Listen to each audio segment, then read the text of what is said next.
ꯅꯤꯡꯖꯕ ꯑꯃ ꯈꯟꯖꯕ ꯑꯃ ꯋꯥꯍꯩ ꯑꯅꯤꯃꯛꯁꯤ ꯈꯣꯟꯊꯣꯛ ꯃꯥꯟꯅꯗ꯭ꯔꯕꯁꯨ ꯑꯥꯔꯊꯗꯤ ꯆꯞ ꯃꯥꯟꯅꯩ ꯈꯟꯕꯒ ꯅꯤꯡꯕꯒ ꯀꯩꯗ ꯈꯦꯠꯅꯩ ꯀꯩꯗ ꯃꯥꯟꯅꯗꯦ ꯈꯟꯖꯔꯛꯄ ꯅꯤꯡꯖꯔꯛꯄ ꯀꯌꯥꯁꯤ ꯐꯨꯝꯂꯒ ꯊꯝꯂꯤꯕ ꯋꯥꯐꯝ ꯈꯔꯗꯨꯒ ꯇꯨꯡꯗ ꯑꯁꯨꯝꯅ ꯑꯣꯏꯔꯛꯂꯕꯗꯤ ꯍꯥꯏꯅ ꯑꯁꯥ ꯇꯧꯔꯤꯕ ꯃꯥꯒꯤ ꯃꯣꯟꯗ꯭ꯔꯪꯒꯤ ꯀꯜꯄꯅꯥ ꯑꯁꯤꯗ ꯑꯁꯨꯝ ꯇꯥꯎꯗꯨꯅ ꯂꯩꯕꯅ ꯍꯦꯟꯅ ꯑꯐꯕ ꯑꯣꯏꯒꯗ꯭ꯔꯥ ꯃꯥꯒꯤ ꯁꯪꯁꯥꯔꯗꯨꯗ ꯈꯛ ꯇꯥꯎꯗꯨꯅ ꯂꯩꯖꯕꯅ ꯍꯦꯟꯅ ꯐꯩ ꯑꯁꯤꯔꯥ ꯃꯗꯣꯝ ꯈꯛꯇꯃꯛ ꯇꯥꯎꯔꯤꯕ ꯃꯥꯒꯤ ꯃꯪꯂꯥꯟꯁꯤꯗꯒꯤ ꯉꯁꯤ ꯇꯁꯦꯡꯂꯕ ꯇꯥꯏꯕꯪ ꯀꯨꯝꯍꯩꯁꯤꯗ ꯂꯣꯅ ꯅꯤꯡꯖꯔꯛꯄ ꯂꯣꯅ ꯈꯟꯖꯔꯛꯄ ꯑꯗꯣ ꯃꯤꯠꯃꯥꯡꯗ ꯊꯣꯛꯂꯕꯁꯤꯗ ꯀꯔꯤ ꯑꯃꯨꯛ ꯍꯥꯏꯔꯤꯕ ꯃꯥꯒꯤ ꯑꯁꯥꯗꯨ ꯐꯪꯂꯦ ꯍꯥꯏꯅ ꯍꯔꯥꯎꯔꯤꯕ꯭ꯔꯥ ꯍꯔꯥꯎꯗ꯭ꯔꯤꯕ꯭ꯔꯥ ꯋꯥꯔꯧꯕꯒꯤ ꯃꯁꯛ ꯎꯔꯛꯂꯦꯗꯣ ꯃꯣꯟꯗ꯭ꯔꯪꯒꯤ ꯀꯜꯄꯅꯥꯗ ꯇꯧꯔꯝꯕ ꯃꯍꯥꯛꯁꯦ ꯄꯦꯟꯗꯕ ꯅꯨꯡꯉꯥꯏꯇꯕꯅ ꯍꯦꯟꯃꯜꯂꯕ ꯃꯥꯜꯂꯦ ꯍꯥꯏꯔꯦ ꯄꯨꯛꯅꯤꯡꯗꯨꯗ ꯄꯦꯟꯗ ꯋꯥꯔꯧꯅ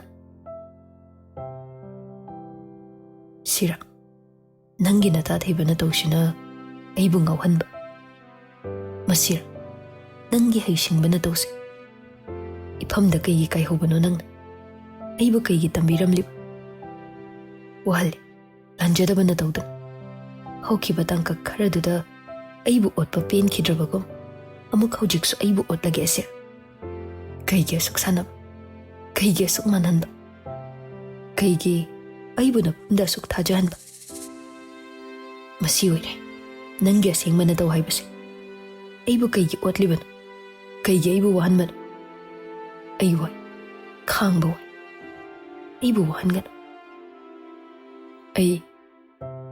ꯑꯩꯕꯨ ꯈꯥꯡꯕ ꯋꯥꯍꯟꯒꯅꯨꯕ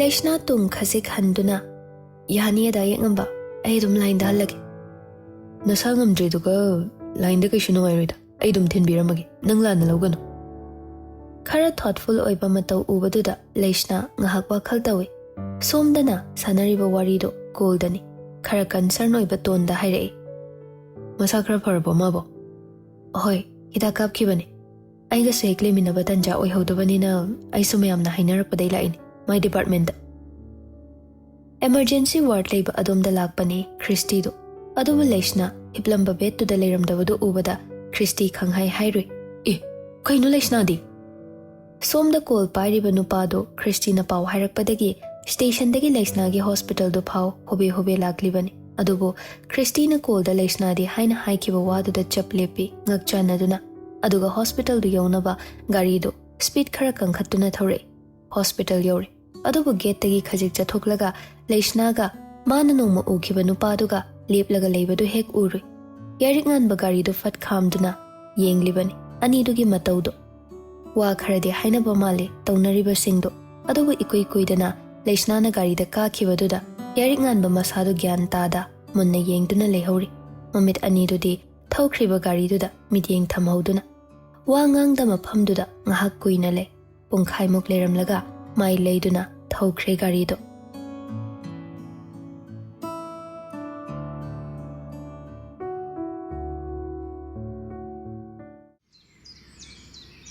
ꯀꯣꯂꯦꯖꯇꯒꯤ ꯍꯜꯂꯛꯏ ꯑꯣꯐꯦꯂꯤꯌꯥꯗꯣ ꯃꯈꯣꯏꯒꯤ ꯃꯥꯝꯁꯤ ꯍꯣꯏꯗ ꯂꯩꯔꯕꯅ ꯒꯥꯔꯤ ꯚꯔꯥꯗꯤ ꯅꯣꯡꯃꯗ ꯂꯨꯄꯥ 10 ꯈꯛꯇꯃꯛ ꯇꯤꯡꯂꯕꯅꯤ ꯃꯌꯨꯝꯗꯒꯤ ꯃꯃꯥꯅ ꯃꯥꯒꯤ ꯑꯋꯥꯠ ꯑꯄꯥꯒꯤ ꯁꯦꯜ ꯈꯤꯇꯪ ꯄꯤꯔꯛꯄꯁꯤꯡꯗꯨꯗꯤ ꯀꯥꯏꯊꯣꯛꯇꯅ ꯂꯦꯡꯗꯅ ꯊꯝꯂꯤ ꯑꯗꯨꯒ ꯑꯇꯩ ꯑꯍꯦꯟꯕꯗꯤ ꯅꯨꯡꯇꯤꯒꯤ ꯚꯔꯥ ꯑꯣꯏꯕꯅ ꯁꯦꯜꯗꯤ ꯂꯩꯃ ꯑꯃꯗꯤ ꯄꯨꯔꯤꯛ ꯂꯦꯝꯕꯅ ꯄꯤ ꯑꯋꯥꯠꯄ ꯑꯃꯠꯇ ꯌꯥꯎꯍꯟꯗ ꯃꯥꯕꯨ ꯂꯨꯅ ꯇꯧꯖꯅ ꯍꯦꯛ ꯃꯆꯥꯅꯨꯄꯤꯒꯨꯝ ꯃꯍꯧꯁꯥꯅ ꯂꯩꯃꯅ ꯑꯗꯨꯛ ꯂꯨꯅ ꯇꯧꯖꯕꯅꯤ ꯑꯣꯐꯦꯂꯤꯌꯥꯁꯤ ꯃꯈꯣꯏ ꯃꯥꯝꯁꯤ ꯍꯣꯏꯒꯤ ꯌꯨꯝ ꯇꯥꯕ ꯂꯝꯕꯤ ꯀꯣꯏꯂꯥꯁ ꯁꯤꯠ ꯅꯥꯟꯅ ꯊꯥꯕ ꯌꯨꯝ ꯃꯔꯛ ꯑꯣꯏꯔꯤꯕ ꯂꯩꯔꯛꯇꯨꯗ ꯑꯣꯐꯦꯂꯤꯌꯥ ꯐꯣꯟꯗꯨ ꯌꯦꯡꯂꯒ ꯁꯨꯝ ꯆꯪꯂꯛꯄꯅꯤ ꯂꯩꯔꯛꯇꯨꯗꯤ ꯃꯤ ꯏꯇꯥꯛ ꯇꯥꯛꯏ ꯂꯩꯔꯤꯕ ꯌꯨꯝ ꯃꯌꯥꯝꯗꯣ ꯊꯣꯡ ꯊꯣꯡꯅꯥꯎ ꯍꯥꯡꯕꯁꯨ ꯎꯗꯦ ꯒꯦꯠ ꯂꯩꯕꯁꯤꯡꯗꯨꯁꯨ ꯃꯅꯨꯡꯗꯒꯤ ꯂꯣꯟꯕ ꯃꯥꯜꯂꯤ ꯁꯨꯝ ꯂꯥꯛꯄꯗ ꯀꯣꯔꯅꯔ ꯑꯃ ꯊꯦꯛꯄ ꯂꯝꯕꯤ ꯑꯗꯣꯝꯗ ꯑꯁꯨꯝ ꯂꯥꯛꯏ ꯃꯃꯥꯏꯗꯨ ꯅꯣꯡꯈꯠꯇꯨꯅ ꯈꯔ ꯊꯨꯅ ꯆꯈꯠꯀꯦ ꯍꯦꯛ ꯇꯧꯔꯨꯕꯒ ꯀꯗꯣꯝꯗꯩꯅꯣ ꯈꯪꯍꯧꯗ ꯌꯥꯏꯐꯕꯗꯣ ꯐꯨꯠ ꯐꯥꯎꯖꯤꯜꯂꯛꯏ ꯑꯣꯐꯦꯂꯤꯌꯥ ꯃꯈꯣꯡꯗꯣ ꯕ꯭ꯔꯦꯛ ꯈꯪꯐꯥ ꯐꯥꯏ ꯃꯃꯤꯠ ꯃꯅꯥ ꯂꯥꯎꯊꯣꯛꯇꯨꯅ ꯌꯥꯏꯐꯕꯗ ꯌꯦꯡꯂꯛꯏ ꯌꯥꯏꯐꯕꯁꯨ ꯑꯣꯐꯦꯂꯤꯌꯥ ꯎꯕꯗ ꯆꯞ ꯂꯦꯞꯄꯤ ꯑꯗꯨꯕꯨ ꯑꯣꯐꯦꯂꯤꯌꯥꯁꯨ ꯉꯥꯏꯍꯥꯛꯁꯤꯗ ꯀꯩ ꯇꯧꯅꯤ ꯈꯟꯕꯗ ꯃꯝꯃꯤ ꯋꯥ ꯈꯔꯗꯤ ꯍꯥꯏꯅꯤꯡꯕ ꯃꯥꯜꯂꯤ ꯅꯨꯄꯥꯗꯣ ꯑꯗꯨꯕꯨ ꯄꯥꯛ ꯍꯦꯛ ꯍꯥꯏꯗꯣꯛꯄꯗꯤ ꯉꯝꯗꯦ ꯌꯥꯏꯐꯕꯗꯣ ꯂꯦꯞꯂꯤꯕꯗꯣ ꯃꯤꯅꯠ 2-3ꯗꯤ ꯐꯥꯔꯦ hantакti Yaiphabana oina hanglai. Kiam kuire langlena noida la amise. Adu khanga kaidodoino. Phad hairakpani paukhomdo yam thuna hairakpani. Aigi maramgi nangonda taina hanbase ayam nungaite. Kaishu khangdaba nangonda mina lana ohanbasu ainan. Adugi nang unage haina lakpani. No yambungsu unagena. Yam nungaitana hairakpaduda Ophelia na oina tapthaduna themjin wahai hairai. Kaigi dumai haino dapa. Moina lana ubagi wani. Aranbadi aina su tawruba nate. Dapa na su tawruba nate.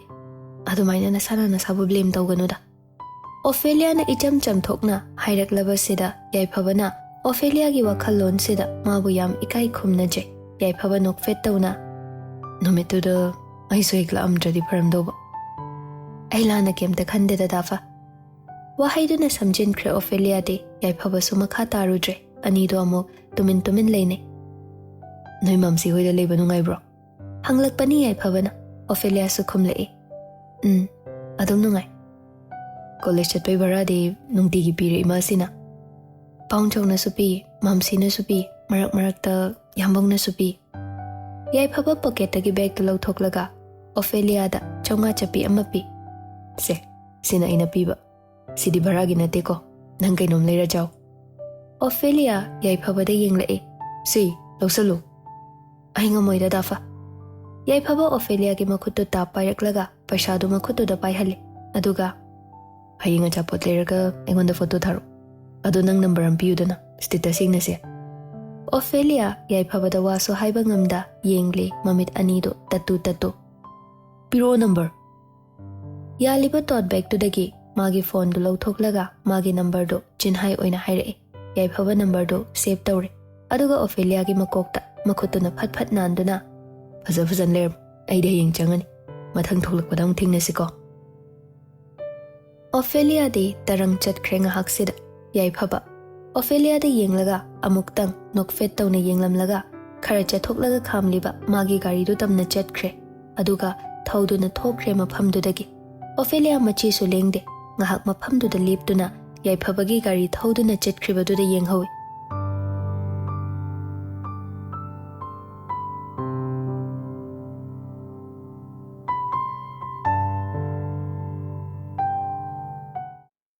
Chanudu masangam de haiduna machanupa chingkhaiga magi nupaga punna lakpani mayumde sana kaithel hek machindagi oibana rimsta oina chatsi haizabani adubo chanuna namdana hek yadre chingkhai du gari thona gari manungda thetliba mingshel du da tariba mamagi masak du da yengladuna hairai sijada natradi yama gyadraba haibani deima chinglendo magi nupiga machaga chinda pauda nabada kama henba oi khangbana taning da bagi wado phadat kan thattuna machanupada hairai yare nangsu namagi ningai khangadi tumin chatsi natti ba pau chakhau sokpai chaba yada ba se asi government hospital se da yengba dum yai heba gari se thau ting khai koi thoga a si je da yengu doine ba ticket da ne a adu piro ona horani chanu masadu ngamda laura I machanupada hai arik pau nama phawala yengning da bau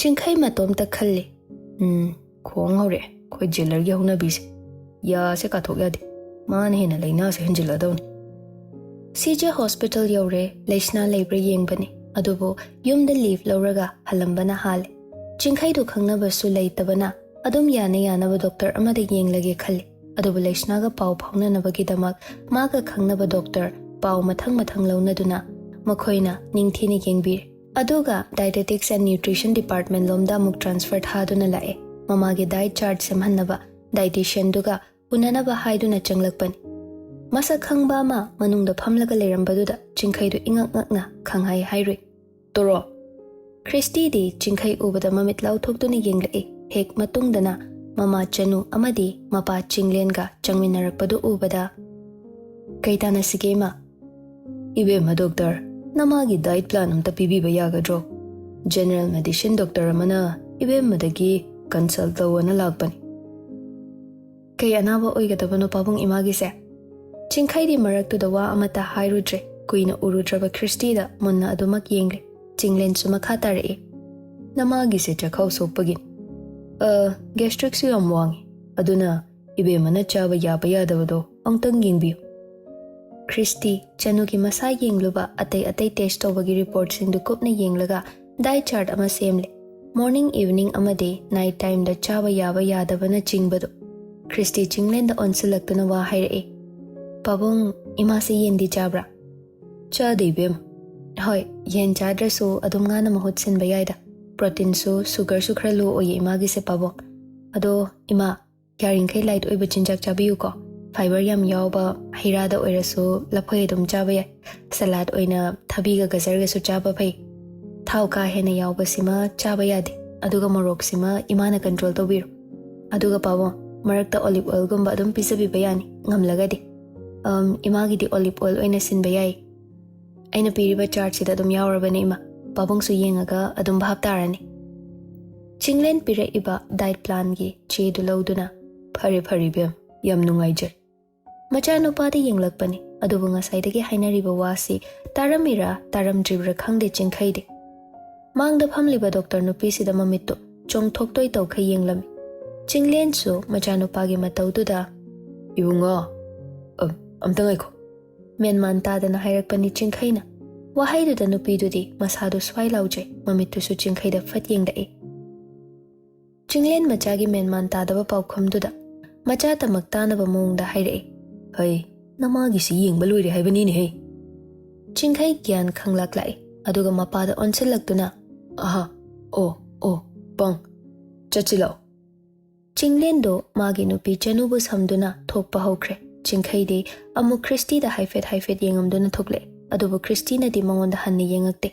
Magi thokpa amada kainu khra yengduna phamhori. Chingkhai do masa matomta khalle. Aishibu sakyam ulagin. Lady killer man ba kui khara na ton sumang sida pit kitang chung ba singai. Patay di dum yengba yabani da. Ay, lao ne nangbo. Chinglen na laurakpani. Hoy ba paung. Somdana Christy do masa matomta wari sajaduna khalli wakhal mayam ama. Kai kino ngasi na machida laishram macha bechi ka unay sibo. Taho gamte yaridam.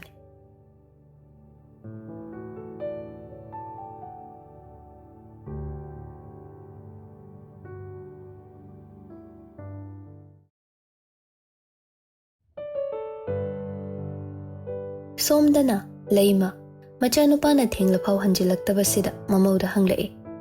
Nangbu ngasai nganna halakni kaina pau haikidabro. Laishna kai khumgadawbano khangdre. Nahan makhaidi yarik nganbagi phone number si magi da yaudabani.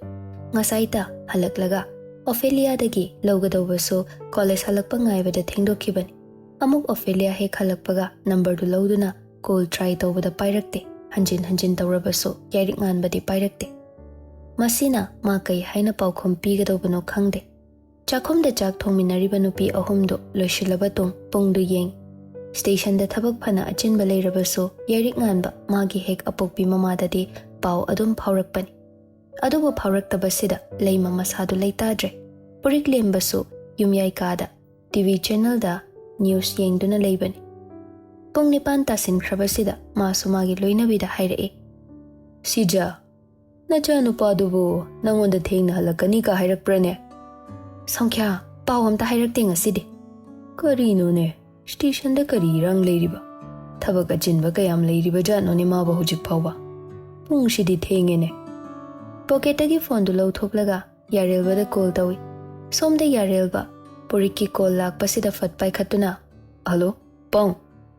Ay, noi shardubu leiri bro. Natraga hankra bro. Leiri pawa. Hanadi thengasu thengni na pau ka hairakpani noi sharse. Hadaksina kamain tawbano khangdeni. I pau ka mata hairakte. Somda halakna drena noi imasi hoidi pakhatnarene. Pakhatpigano hayo pabo. Imasi hoi madam hoida. Yani ai sarda pau haigi. Masidi kai numino khangde sarse station de hendoktre. Ai pau do adudi ongta hayu ko. Yarelba hoi haiduna call du thamnakre. Aduga yarik nganbagi nakta changlaktuna. Sir. Yarik nganba file khar yenglami. Human bikiridra. Yarik nganba yum hairakpaduda. Phone du da pungdu yeng. Pungdu ubada maso hairae. Ahidi ngasi sa thabagi aman kidana yumdaga pauga haibaloin kaurini. Paung na phone tawrame sir. ꯌꯥꯏꯔꯤꯛ ꯉꯥꯟꯕ ꯌꯦꯡꯂꯝꯕ ꯐꯥꯏꯜꯗꯨ ꯈꯨꯝꯈ꯭ꯔꯒ ꯍꯜꯂꯒꯦ ꯌꯨꯝꯗꯁꯨ ꯁꯣꯏꯅ ꯄꯥꯈꯠꯅꯔꯝ ꯇꯥꯔꯦ ꯍꯦꯟꯅ ꯄꯥꯈꯠꯂꯝꯗꯣꯏꯁꯦ ꯃꯦꯗꯥꯝꯅꯦ ꯁꯥꯔ ꯑꯗꯨꯅ ꯊꯨꯅ ꯍꯟꯅꯕ ꯇꯧꯕꯤꯔꯣ ꯁꯥꯔ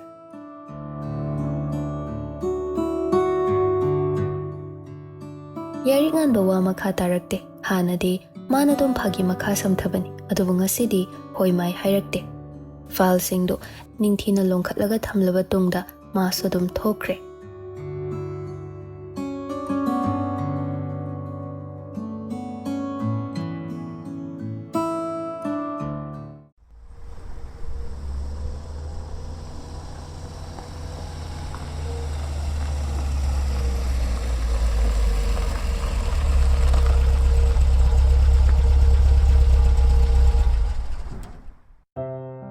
ꯄꯨꯡ 4 ꯇꯥꯔꯝꯗꯥꯏ ꯑꯗꯨꯋꯥꯏꯗ ꯌꯥꯏꯔꯤꯛ ꯉꯥꯟꯕꯒꯤ ꯒꯥꯔꯤ ꯊꯧꯖꯤꯜꯂꯛꯑꯦ ꯑꯣꯐꯦꯂꯤꯌꯥꯒ ꯂꯩꯁꯅꯥꯒꯗꯣ ꯃꯥꯡꯒꯣꯜꯗ ꯐꯝꯂꯒ ꯂꯩꯔꯝꯕꯅꯤ ꯑꯣꯐꯦꯂꯤꯌꯥꯗꯤ ꯌꯥꯏꯔꯤꯛ ꯉꯥꯟꯕ ꯂꯥꯛꯄ ꯎꯕꯗ ꯏꯃꯨꯡꯗ ꯌꯥꯝꯕꯨꯡ ꯍꯜꯂꯛꯂꯦ ꯍꯥꯏꯗꯨꯅ ꯄꯥꯎ ꯇꯝꯕ ꯆꯪꯈ꯭ꯔꯦ ꯑꯗꯨꯕꯨ ꯂꯩꯁꯅꯥꯗꯤ ꯂꯦꯞꯇꯨꯅ ꯂꯩꯍꯧꯏ ꯌꯥꯏꯔꯤꯛ ꯉꯥꯟꯕ ꯃꯈꯣꯏꯒꯤ ꯁꯪꯒꯣꯏ ꯑꯆꯧꯕꯗꯨꯗ ꯒꯥꯔꯤꯗꯨ ꯄꯥꯔꯛ ꯇꯧꯁꯤꯜꯂꯝꯂꯒ ꯇꯞꯅ ꯂꯥꯛꯏ ꯂꯩꯁꯅꯥꯅ ꯃꯥꯡꯒꯣꯜ ꯃꯆꯤꯗ ꯂꯦꯞꯂꯒ ꯂꯩꯔꯝꯕꯗꯨ ꯃꯥ ꯎꯏ ꯑꯗꯨꯕꯨ ꯍꯟꯅ ꯌꯦꯡꯗ ꯏꯃꯨꯡꯗ ꯒꯝ ꯒꯝ ꯆꯪꯈꯤ ꯂꯩꯁꯅꯥꯗꯤ ꯃꯇꯧꯗꯨꯅ ꯉꯛꯆꯥꯟꯅꯅ ꯂꯩꯍꯧꯏ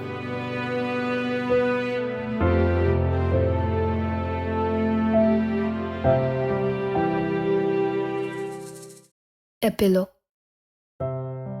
ꯌꯥꯔꯦꯜꯕ ꯗ꯭ꯌꯨꯇꯤ ꯃꯐꯝꯗ ꯂꯩꯔꯤꯉꯩ ꯀꯣꯜ ꯑꯃ ꯂꯥꯛꯄꯗꯨꯗ ꯄꯥꯏꯈꯠꯇꯨꯅ ꯍꯜꯂꯣ ꯁꯥꯔ ꯁ꯭ꯇꯦꯁꯟꯗ ꯂꯩꯔꯝꯃꯣ ꯑꯩ ꯂꯥꯛꯑꯦ ꯁꯥꯔꯕꯨ ꯉꯁꯤ ꯌꯨꯝꯗ ꯍꯟꯗ ꯌꯥꯗꯕꯅꯦ ꯍꯥꯏꯕꯗꯨꯗꯤ ꯁꯥꯔ ꯀꯩꯗꯧꯕ ꯌꯥꯎꯔꯒꯦ ꯍꯜꯂꯔꯣꯏ ꯌꯥꯔꯦ